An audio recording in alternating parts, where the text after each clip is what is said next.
মাথা ব্যথা শুরু হয় আগে। মাথা ব্যথা আসলে মানে আপনি বুঝতে পারবেন যে আপনার জ্বর আসবে, সম্ভাবনা আছে। আর কাজ্যা করার আগে তেরা কথা কইতে হইব, নাইলে কাজ্যা করান যাব না। ডরে আবার তো কই আবার বাক্সে ডরে স্টেজে নাই, ডরে গেছে কই। আমি কিন্তু ভুলি নাই, প্রথম স্টেজ তো, এর জন্য তারে ছাড় দিছি। কারণ প্রথম স্টেজে বেশি কথা বললে পাবলিক বিরক্ত হয়ে যাব। কথার একটা সময় আছে, যখন জাকজমট হইব তখন কথা বলা উচিত।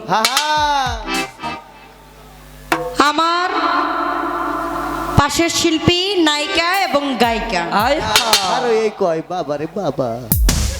এখন গান বাজনা ছাইরা মডেলিং এ যোগ দিমু। কি কন মানাইব না? নায়ক লাগবো তো, নায়কটা হেরেই রাখবেন। হ্যারে নায়ক না, হ্যারে ভিলেন বানামু। হ্যারে ভিলেন বানামু, তাহলে এটা মানাইব বেশি। কাবিলা কারণ আমি নায়িকা গায়িকা ঠিক আছে, কারণ হচ্ছে আমি আজকের জন্য এই মঞ্চে দাঁড়াইছি, নাট্য মঞ্চ। এটার মধ্যে 2 দিনের দুনিয়া বাবা। কেউ বাবা সাজে, কেউ মা সাজে, কেউ সন্তান সাজে, কেউ স্ত্রী সাজে। আমরা এই দুনিয়ার মধ্যে এক একজন ভিন্নভাবে ভিন্ন রূপ নিয়ে আছি, সেইভাবে হচ্ছে আমরা নায়ক। আর এই যে মঞ্চে দাঁড়াইয়া আজকের জন্য আমি নায়িকা, সুমন দেওয়ান নায়ক, কারণ আমরা নাট্য মঞ্চে দাঁড়াইছি। এখানে আমাদের ভূমিকা রাখতে হবে। আচ্ছা, সব কিছু বাদ দিলাম, নজরটা এত খারাপ হইল কে? মায়া মানুষের কোন দিকে কি আছে না আছে এত দিকে তো তাকানোর দরকার নাই। আমি গলার মধ্যে চেন ফিন্দি নাই আজকে, এই আসতে আমি গলার মধ্যে নাকি কিছু পরি নাই। চিন্তা করছেন এর নজরটা কই গেছে? মানে বিয়া কিন্তু কয়দিন আগে করাইছি। হ্যাঁ, এইভাবে ডিস্টার্ব করে। আমি সম্পর্কে তার ছোট বোন হই, আবার ভাবিও হই।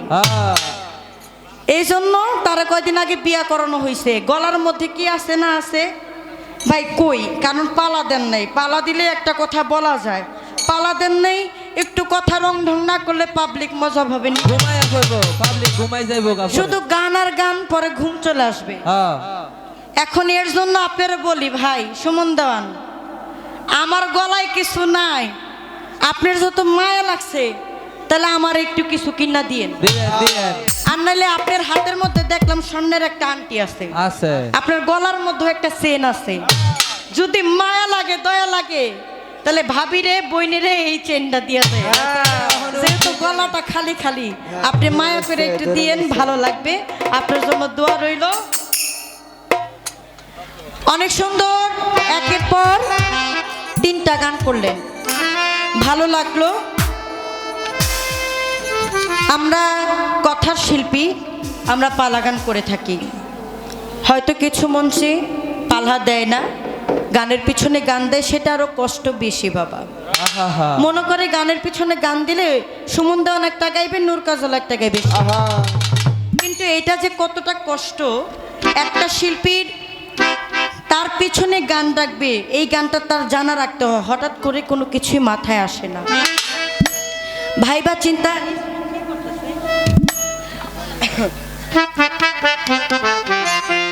ভাইবা চিন্তা, তারপরে গান করতে হয়। আমি যেহেতু দাঁড়িয়েছি,